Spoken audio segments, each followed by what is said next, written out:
सखी हो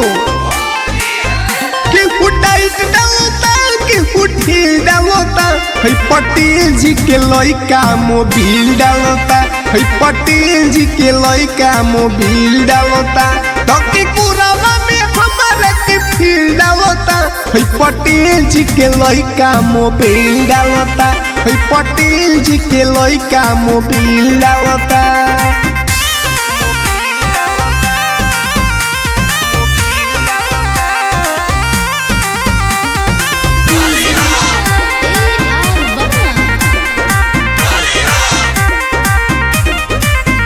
जहिया से चढ़ल बाटे होली नु हो लेके घूमे ला लइकन के टोली नु हो हम लाजे ले हाजे ना बोली सखी लेके भाग जाला छत पर से चोली सखी जीव गइल बाटे राई सखी मन करे गरियाई सखी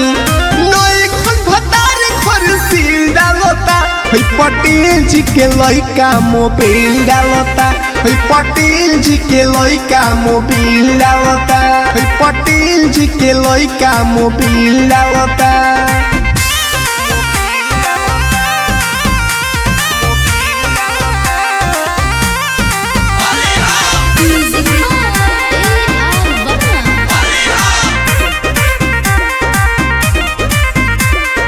नीरज पटेल मनोरंजन साथे लेके आइल बा मोटी पिचकारी हाथे देखिए के कोरवा में लेला सटे कहे डालो सयाइल बियाई हाथे कतना समझाइए सखी मरले बा दवाई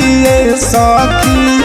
भिरिया सटके खाली रील डालता है पटेल जी के लइका मोबिल डालता है पटेल जी के लइका मोबिल डालता है पटेल जी के लइका मोबिल डालता।